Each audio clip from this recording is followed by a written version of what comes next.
Hello everyone.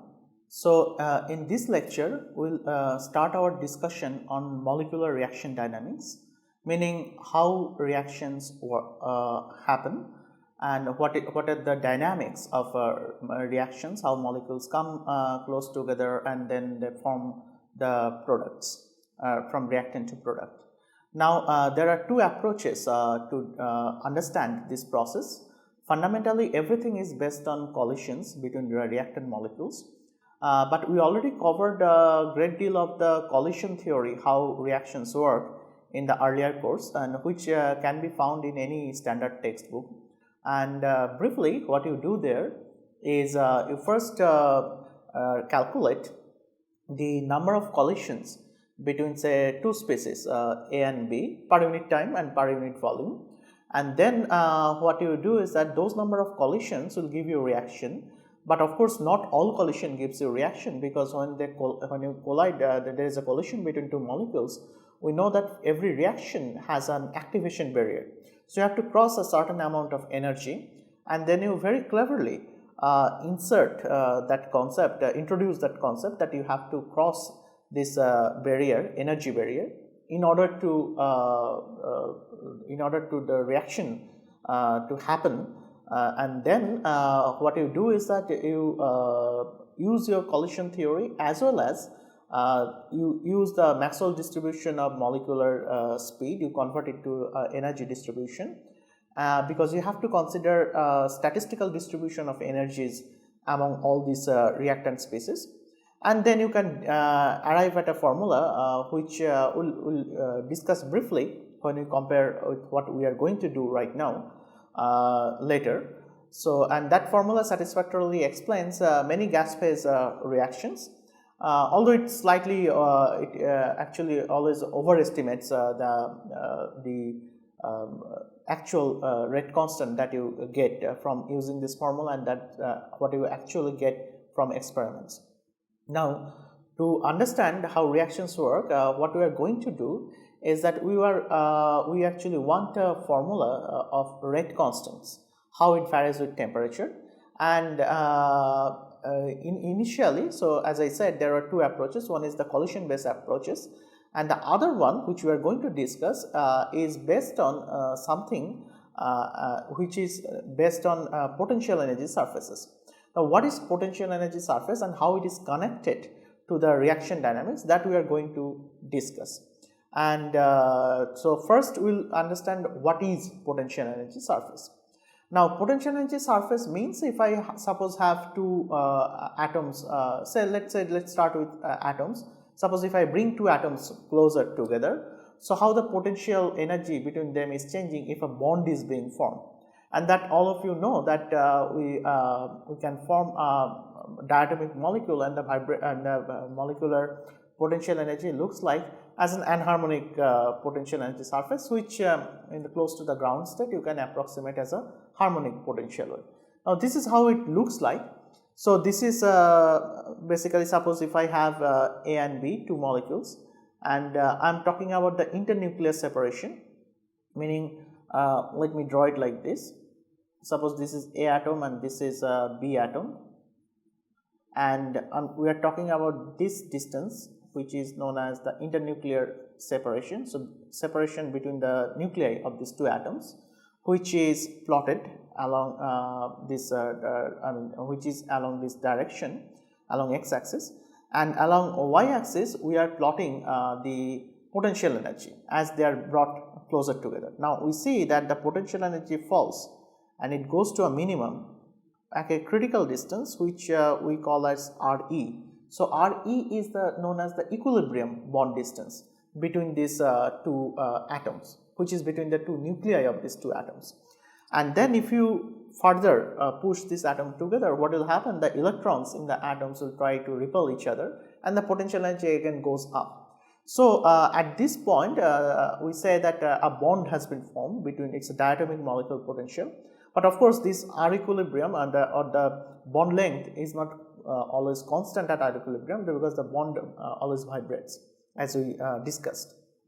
So, around this equilibrium position we will always see a vibration depending on the amount of energy that the molecule has. Suppose the molecule at a particular time has this much energy. So the amplitude of the vibration will be something like this. If it has a higher energy, it will have a higher vibration. So you have all these vibrational energy levels, and if you approximate with a harmonic oscillator, you know that harmonic oscillator's energy levels are equispaced. So this is the energy and this is the bond distance, and at this distance I call it as a equilibrium bond distance.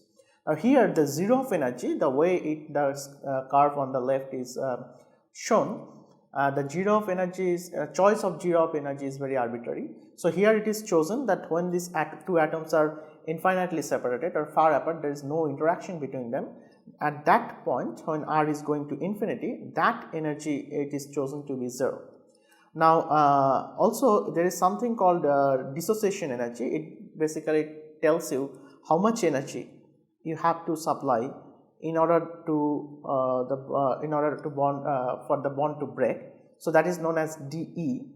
But dE, when you measure this bond dissociation, you always get something lower than dE. The reason is that this dE is measured from the bottom of this potential well, but you know that always for a harmonic oscillator or for an anharmonic oscillator, the lowest even at the lowest quantum number v equal to 0, you have a 0 point energy. So you do not start from here when you measure the dE, rather you actually start from slightly above, and that we call as d0. So d0 is always magnitude wise lower than dE. Now these are all these details for a diatomic molecule, and then there is a very interesting history how all these quantum mechanics of molecules emerged. And as you know that around 1925 the quantum mechanics was developed independently by Schrodinger and also later by Heisenberg and many others. Now so first quantum mechanics are basically the time dependent Schrodinger equation and its time independent version came. And then around 1927 or so, two scientists, Hitler and Fritz London, then they actually proposed something like, suppose quantum mechanics told that what is the structure of atom, because if you have read some or studied some basic quantum mechanics, you know that atoms and molecules energy levels are quantized, and what Schrodinger gave is electronic structure for the hydrogen atom, and which he could successfully explain the atomic spectra which was observed experimentally. And he basically rediscovered the Bohr frequency condition, and but he showed that the quantum numbers actually come out very naturally as a solution of differential equation, and moment you put some boundary conditions to it. Now after that, Hitler and London asked what is the change that happens when you talk about hydrogen molecule from hydrogen atom. So let's say I have an hydrogen atom, okay, so and I just denote it like this. So it has a nucleus and it has an electron cloud around it, and then I'm now talking about H2 molecule, and Hitler and London basically asked what happens if I just bring these two molecules closer together, what will be the energy of these two. Now what they interestingly figured out, there is something called an exchange force that happens between these two, in the sense that you can think that I have say atom A and atom B, both are hydrogen atoms, and I have say electron 1 and electron 2.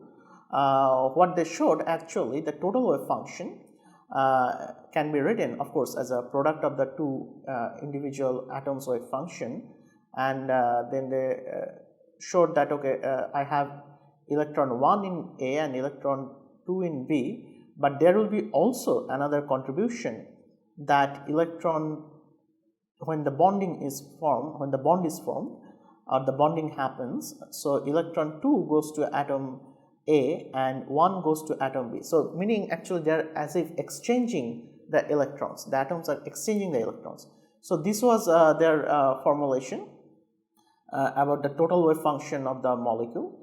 And then eventually Linus Pauling subsequently said that You can also have something known as ionic contribution.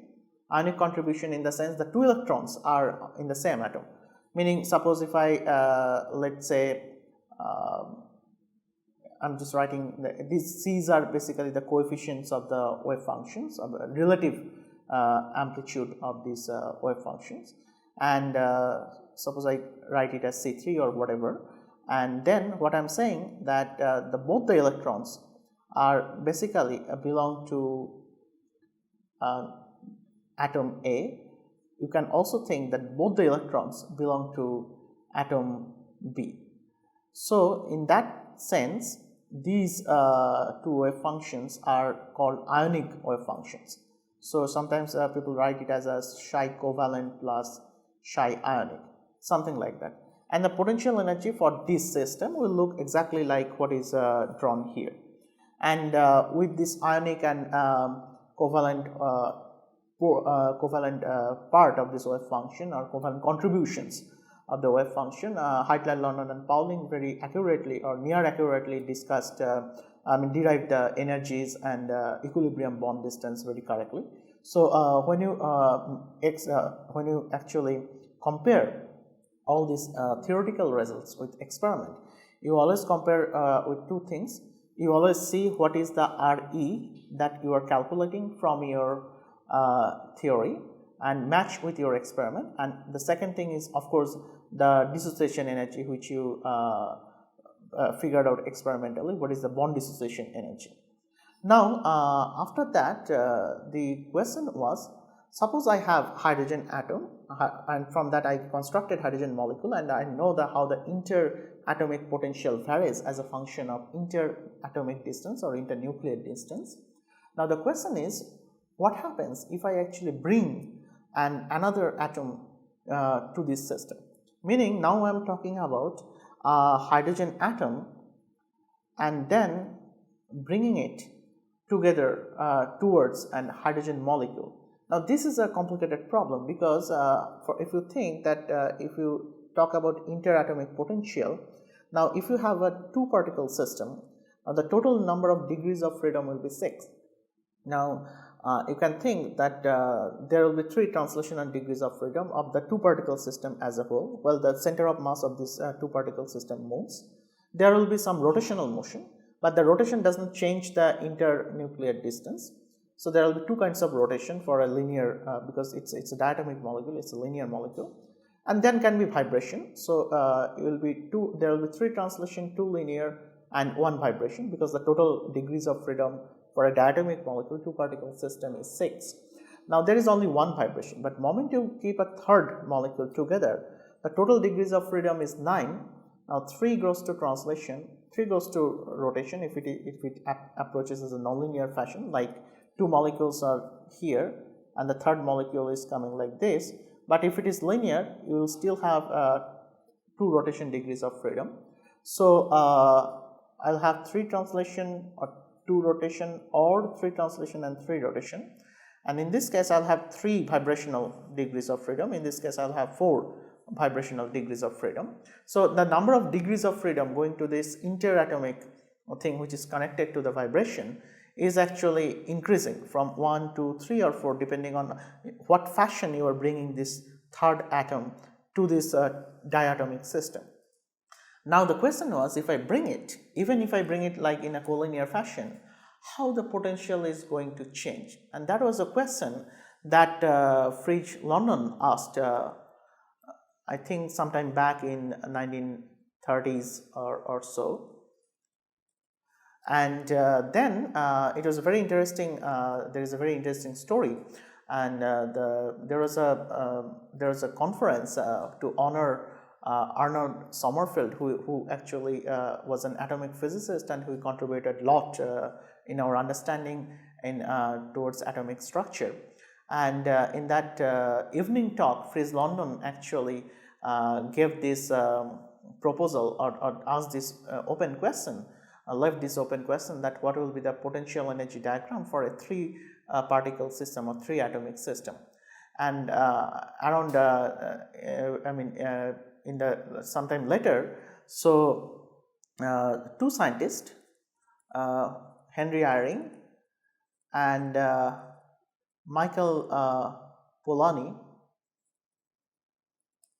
they actually, I think, yeah, it's Polanyi, or the spelling will be Polanyi.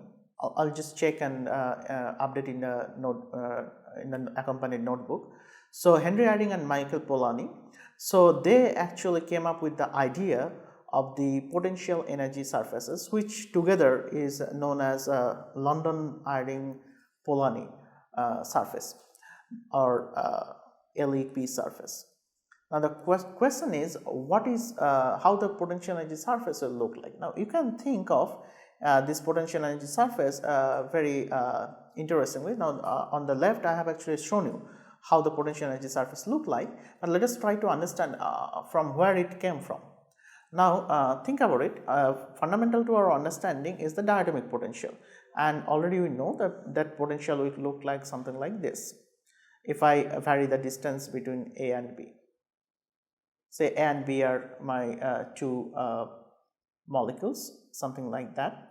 Now suppose I am actually bringing a third atom, which is C, towards then A and B, and then I can think about a reaction where this AB bond gets broken and this BC bond gets formed.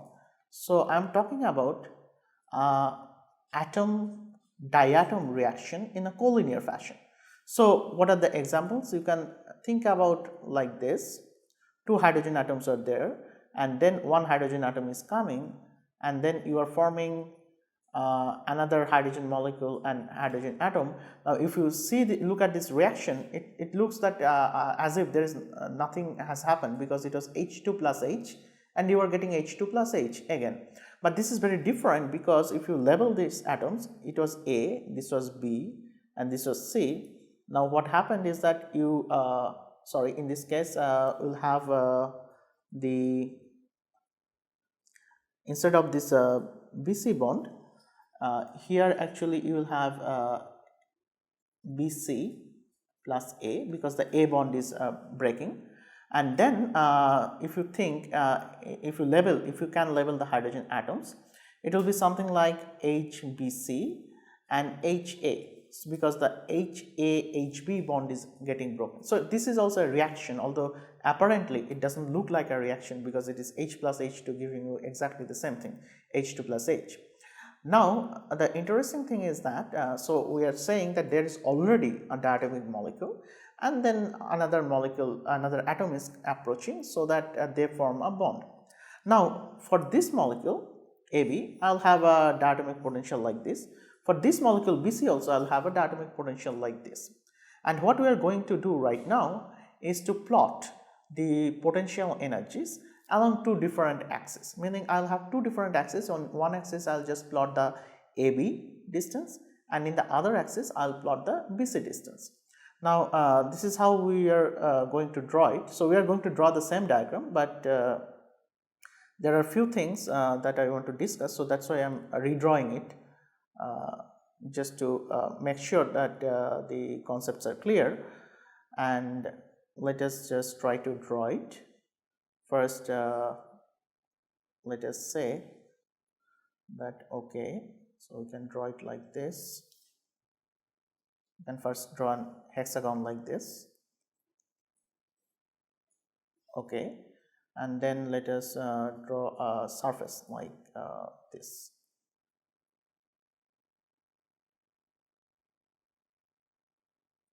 Okay, so what you can see here, I have say this surface of a cube, and what I am saying here, on this surface I am basically drawing the potential energy for say AB molecule. AB molecule in the sense that now look at this diagram and try to connect it with this diagram. So this is potential energy for AB. So the energy is increasing in the vertical direction. Now what is this axis? So this axis now is basically the distance between AB. So this is the zero distance when there will be a huge repulsion, and this is basically the equilibrium bond distance for the AB molecule. So along this axis I am actually plotting RAB. Similarly, on the other axis, I can plot the other potential energy surface, which is basically the BC thing.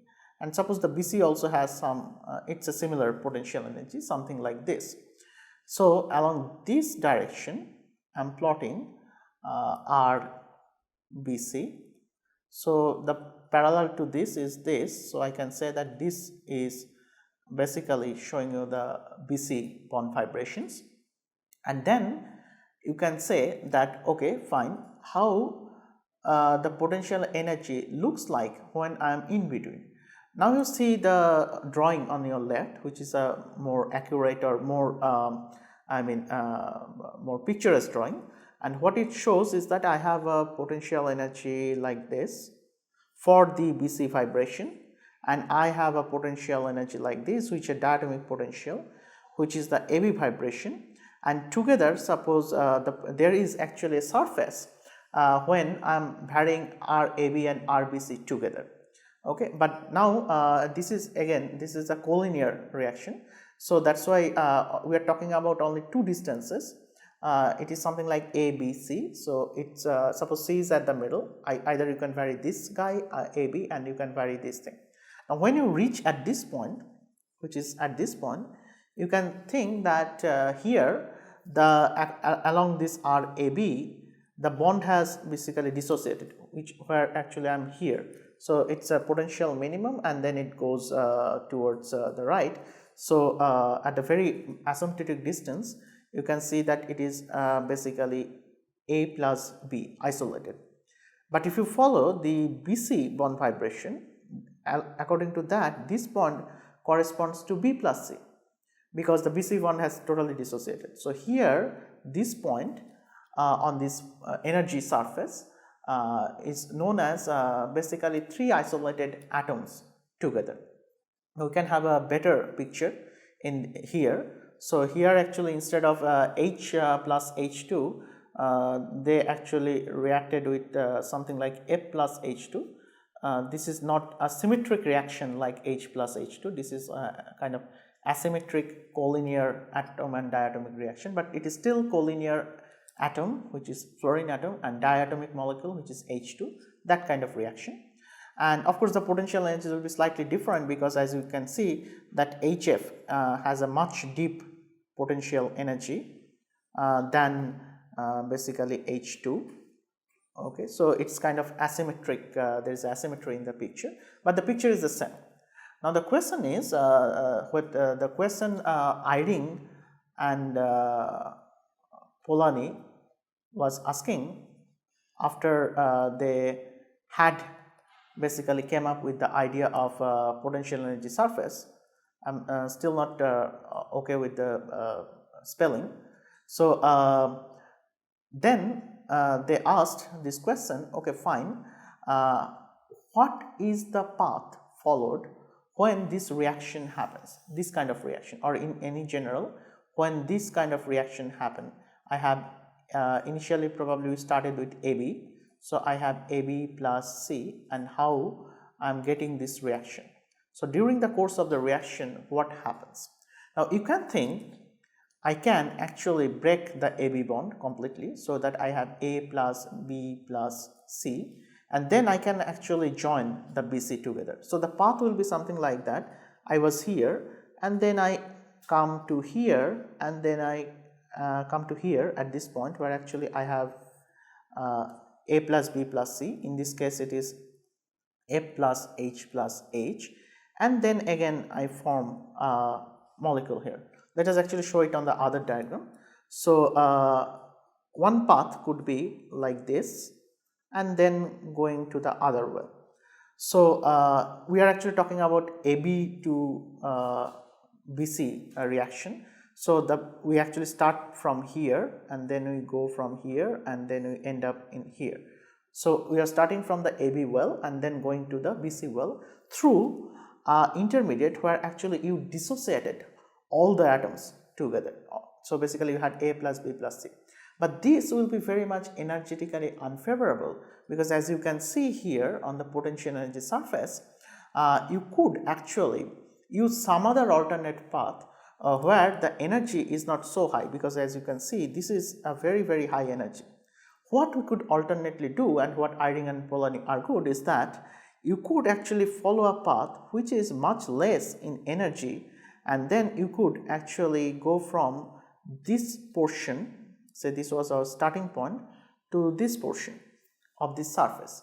So instead of totally dissociating the atoms, you could actually do what is that when the BC bond is being formed, the AB bond is being broken. So the AB bond is not completely broken when the BC bond is getting formed, and vice versa.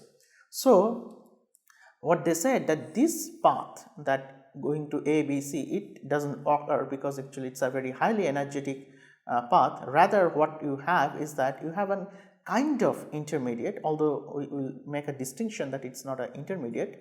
Why it's not an intermediate?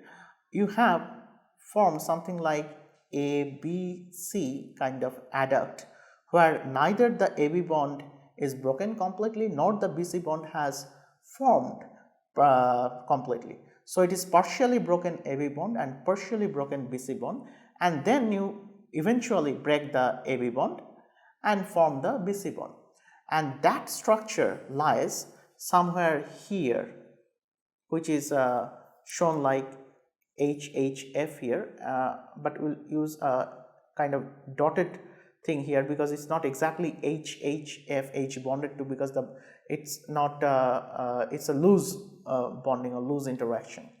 Now if I follow this path, I will energetically favor the reaction, because I am to dissociate the AB completely and then forming the BC actually is a much more energetic process. So this path is a minimum energy path, and they said, Eyring and Polanyi, that the reaction will proceed through an minimum energy path from say AB to BC. So that's how we got the concept of minimum energy path. Now along this minimum energy path, you will encounter a point where I have a situation that it is right at the middle, in the sense that when I am traversing this potential energy surface, so I am making sure that every time actually my energy is minimum across the motion. Let me give you a more better example. So this is another way of looking at the path where we are talking about. So actually I am traversing from say AB to BC, and on the potential energy surface I could actually go from here to here. So that's a much more energetic path. I am not doing that. Rather what I am doing is that I am just following a minimum much more less energetic path, which is like this. So there is a curved surface like this, and what I am doing is that I am actually following the minima of this curved surface. But there is an interesting thing.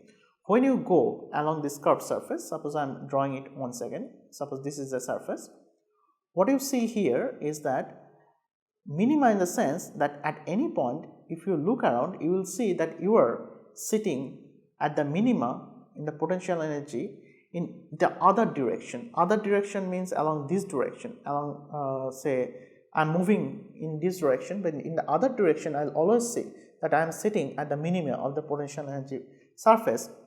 So that's why it is called a minimum energy path. But then at certain point you can see that this path has a maximum energy, but it is maximum along the path where we are doing this reaction, where we are basically proceeding for the reaction to happen, but that path is always minima in the other direction.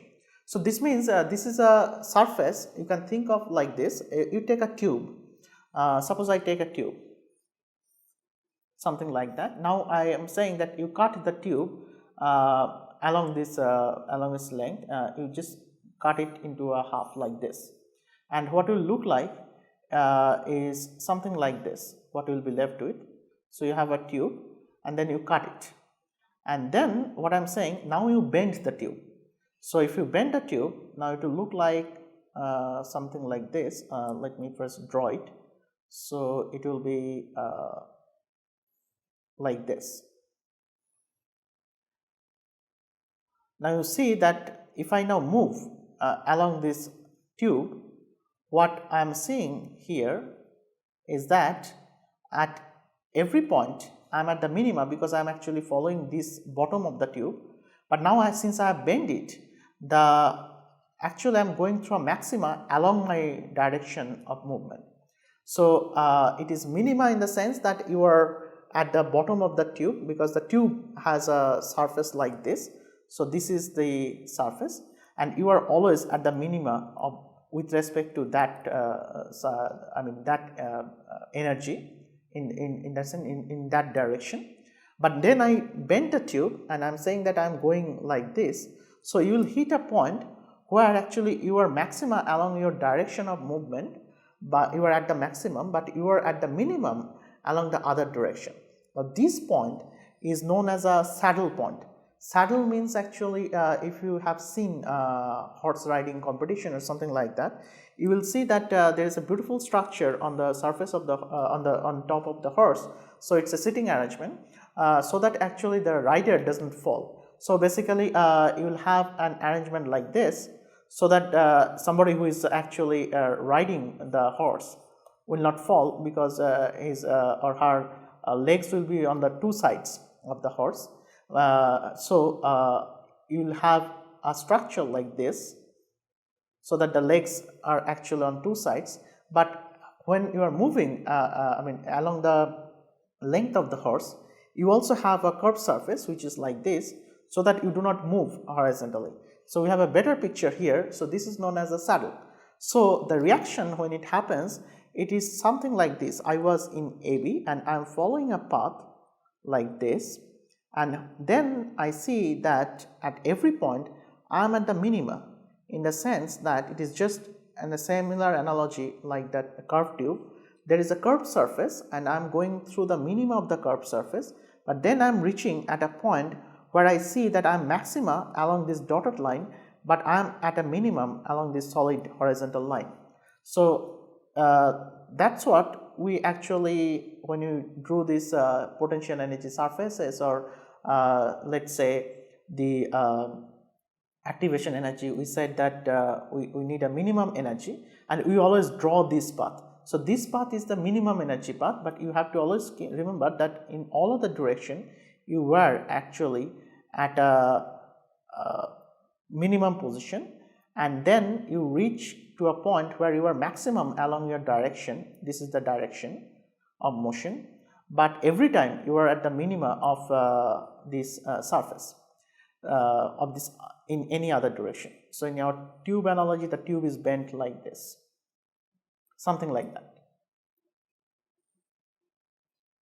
So this point is known as a saddle point on the potential energy surface, and the chemical species which Eyring and Polanyi talked about is a species which looks like something like this, where actually neither the AB bond has been completely broken nor the BC bond has been completely formed, and then they said that the reactance actually goes through a state which they called as a transition state. Now all we are going to do is to discuss about this transition state, how the knowledge of the transition state helps you to understand the reaction dynamics. So what they said is that around the transition state you form a kind of complex which they termed as activated complex. We will emphasize later why it is not an intermediate. They call it as an activated complex in the sense that you activate the reactants, and then as if you form a complex where actually some bonds are weakly formed or in a state of being broken, which will eventually break as I cross this path, and that is lying at the maxima in the direction of the reaction, but in all other direction it is actually sitting at the minima of the potential energy surface. So I am at a saddle point geometry, and that state is very short lived, and that state they called as a transition state, and then they kind of visualize the transition state like this for a atom diatomic collinear reaction, where actually one bond is getting formed and one bond is getting formed, that state, this intermediate state.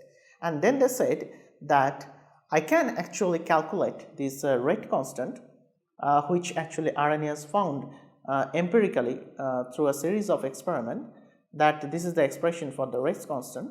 And then they said, in order to calculate the rate constant, all we need to know is basically the properties of this complex, or properties of this activated complex.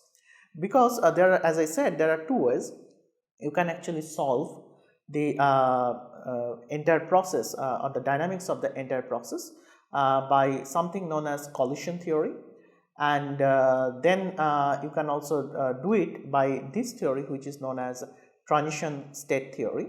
Now, in the collision theory, the problem is that for an atom diatomic reaction or something like this, a moment you keep on increasing the number of atoms and all possible geometries of collision, then actually if you want to really calculate the rate constant, you have to solve equations of motion for each and every atom and molecules which are the reactants.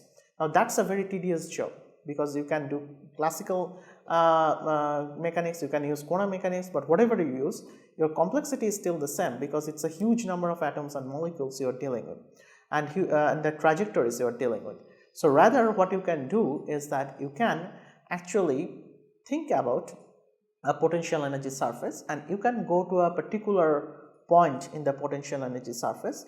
You can now visualize or get the structure on this potential energy surface, and then you can actually talk about the properties of the system, which is basically at the transition state or at the saddle point. And those properties, by properties we mean the statistical properties, which we already studied, and those properties if I know, then I can actually calculate the rate constant, and that was the entire argument of Eyring and Polanyi. So, now we will see how and why basically this activated, how one can actually get an expression for the rate constant using this concept of potential energy surface. But before that, which is known as actually also the transition state theory, or in Eyring and Polanyi's language, it is also known as activated complex theory. Now, before that, what we have drawn so far, if you look at it here, like say for example, we have drawn it along AB and along BC, but and it is a three-dimensional picture, but we could draw it actually along in a different way. So, this is known as a projection diagram, where basically you had on the z axis you had the energy, and then you are actually taking a projection of everything onto the xy plane, and xy plane, remember, there was only distances. So, the energy you show, all this isoenergetic surface you show as a line, and this kind of diagram is known as contour diagram. Now, you can see that all the points along this green line, one particular green line has the same energy, and this energy is actually increasing. So, this is a different line. So, moment you go from this line to that line to say this particular line to that line, your energy is increasing, and this is the reaction path coming from here to going to here. So, I started from in this case actually the way it is shown, it is basically BC to AB. Now, in our convention actually the reaction should be in the other direction, AB to BC. So, because if you remember that this is the RAB distance, and this is suppose the equilibrium RAB distance, which corresponds to the vibration here. So, in the potential energy surface, if you remember that there was something like this, and I am taking a projection, that is why you are seeing all these lines here, and then this is the BC form, and suppose this is the equilibrium distance for BC, where you see these vibrations along BC, just like the AB vibrations here. So, the AB is going to BC means actually the direction of the arrow will be from here to here in our convention. Or you can think of the reverse reaction also, the way it is shown here. Now the point here, when you traverse this potential energy surface, you hit a maxima which is shown here, and the red spot, and this maxima is it's along the path of the reaction, but in any other direction, like the direction which I am drawing, like this vertical arrow, or horizontal, these solid red arrows, in every direction you are at the minima. So which means at this red point you are right at the top along the direction movement, and you are at the minima in the all other orthogonal direction. So you can think that this is for a very symmetric reaction. You can have an interesting situation where this barrier actually sits slightly before the symmetric point, meaning the saddle point is actually occurring slightly before. Now you can think what this is called actually early barrier. Although these are very advanced topics, I am just giving you a flavor how the potential energy surface gives you a concept of early barrier and late barrier. So if the barrier is very early, so then suppose all you have to do is to cross the barrier. Now what you can do is that, suppose you have the AB molecule initially and the C. Now there is a relative kinetic energy between these two species, AB molecule and C atom. Now this total energy between of the system you can partition as a relative kinetic energy and the vibrational energy of the AB, meaning I can have a low kinetic energy but very high vibration in the AB. Now which will help for this particular reaction? If I am going from here to here and if I encounter the barrier right before, so then it is better that I cross the barrier first. Why? Because if you have a very high vibrational energy, you can think like, suppose I am climbing a mountain like this, and then how do I do it? So it's just a straight uphill thing. So I'll just better go straight like this, because if I have too much vibrations will occur across the motion, then I may not have enough energy to cross the mountain because I have too much vibration, not too much translational energy along this direction. So I'll just bounce back from the surface, which is this blue trajectory which is shown here. So, and for an early barrier, it is better that the reactants have much more relative kinetic energy. The opposite will happen for a late barrier when the barrier is right here.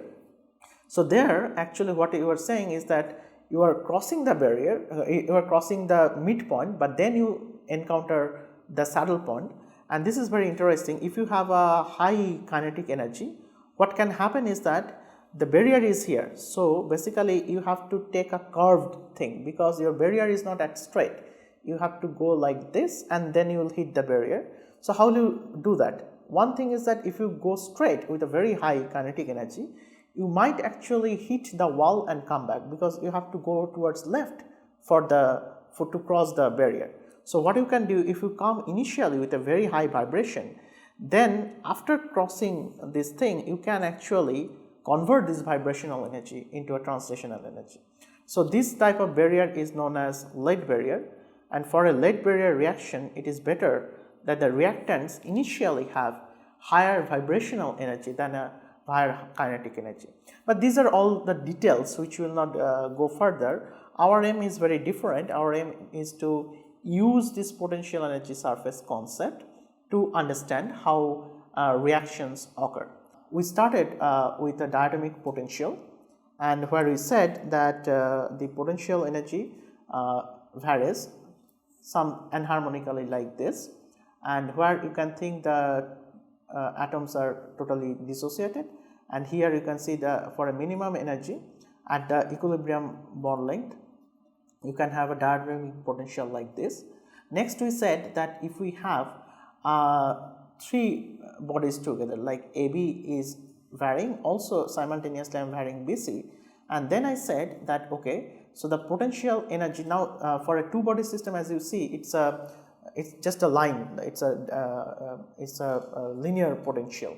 But for a three body system, if you consider it as a collinear thing, so then you have 2 degrees of freedom because you have the AB distance and the BC distance, and then as a result your potential energy will look like a surface. So this surface we kind of tried to draw, and then we said that okay, so there is a surface like this, and then one possibility from going to from here, say where I have AB, bound AB because it's a molecule, and in the other point it's basically BC plus A. I could actually go through this path, but that is a very high energetic path where in between I create A plus B plus C, all the atoms dissociated, but rather I could actually have this energy going from this path, which is actually a minimum energy path, because you see that everywhere along this path you are lying on the minima of the potential energy across your motion.